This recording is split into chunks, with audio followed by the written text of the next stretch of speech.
régénérer à partir des différents départements que tu nous as donnés. Oh Seigneur, béni sois-tu au nom de Jésus-Christ. Amen. Amen. Le Seigneur Jésus avait demandé à Pierre de venir le suivre et prêcher l'évangile et abandonner la pêche. Mais le Seigneur Jésus avait besoin de la pêche de Pierre pour payer ses impôts. Dis Amen. Amen.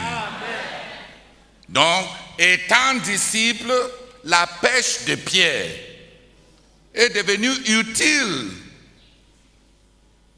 pour les impôts de l'équipe.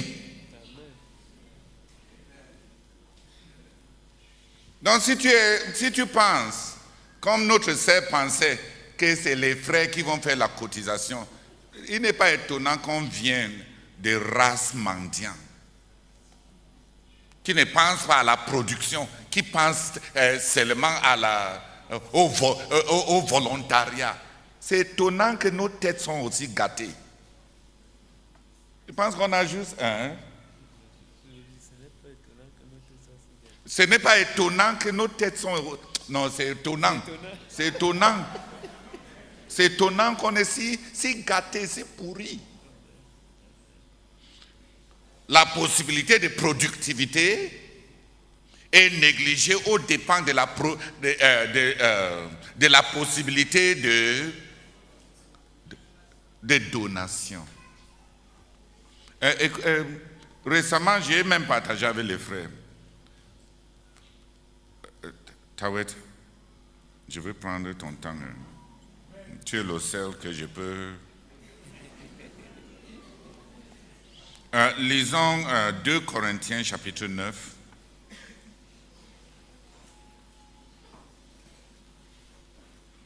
Verset 10 et 11.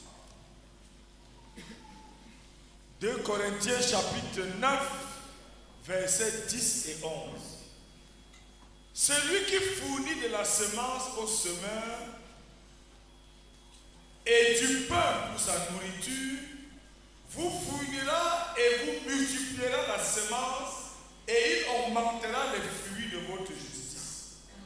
Vous serez de la sorte enrichis à tous égards pour toute espèce de libéralité qui, par notre moyen, feront offrir à Dieu des actions de grâce.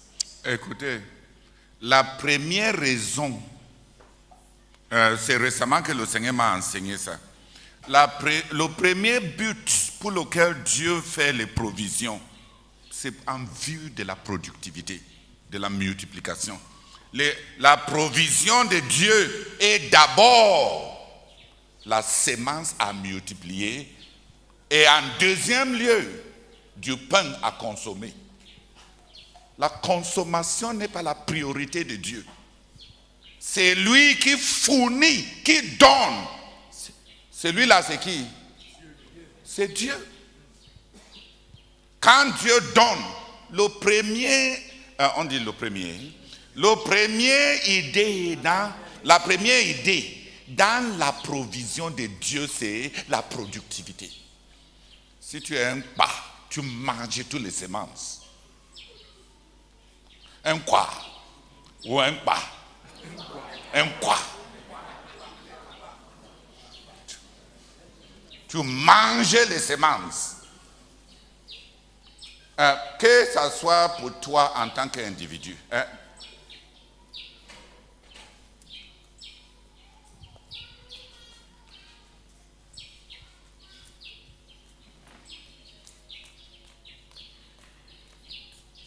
Gloire à Dieu. Amen. C'est lui qui fournit la semence au semeur et lui donne le pain dont il se nourrit. Oui. C'est lui qui fournit la semence au semeur et le pain dont il doit se nourrir. Ça, c'est 2 axes dans la provision divine. C'est lui qui donne ce qui. Et Dieu ne donne pas tout pour que tu manges et tu bouffes. Sans produit. Les frères ont besoin même d'être délivrés de la malédiction qui consiste à consommer sans produire. Dans la vie personnelle, comme dans le ministère, la plupart des gens vivent sur du consumérisme. Manger. Chop lick pot. Non, chop lick pot. Chop broke pot. Vraiment. Non, c'est une mentalité qui a besoin d'être changée. J'étais choqué moi-même pendant ma dernière retraite, quand le Seigneur m'a dit que la provision miraculeuse du désert n'était pas sa volonté finale pour son peuple. Sa volonté finale pour son peuple était la terre promise où ils vont travailler. Parce que la nourriture travaillée est dans la volonté de Dieu, et c'est ça qui est la terre promise. La terre promise, c'est quoi? La nourriture que vous allez travailler. Dans le désert, c'était quoi? Le poisson qui vient d'en haut, la manne qui vient d'en haut, les beignets que Dieu lui-même jette dans le désert.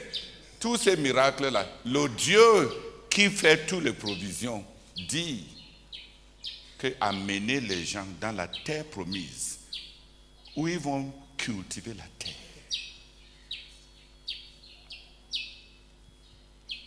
C'était meilleur que de rester dans les conditions où ils ont besoin d'avoir des miracles chaque jour.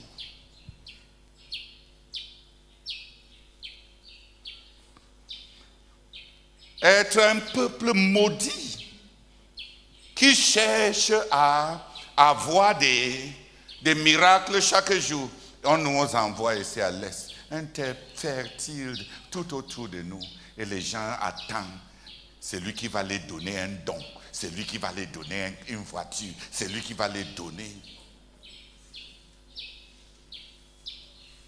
Un peuple ne peut pas être aussi détruit que ça. On est en train de mépriser ce qui est là. Ce qui était là, la grande promesse que Dieu donnait à son peuple. Pour désirer ce de quoi Dieu était en train de les sauver.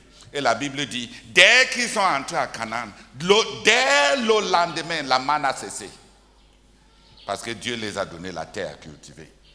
La manne a cessé.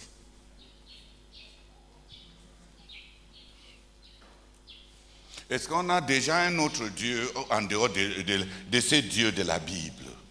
D'où nous est venue toutes ces idées de mendicité? Seigneur, merci pour cette révélation. La terre promise n'était pas un lieu pour aller juste recevoir, avoir des choses pour rien. La terre promise voulait dire la terre où on va se mettre à travailler.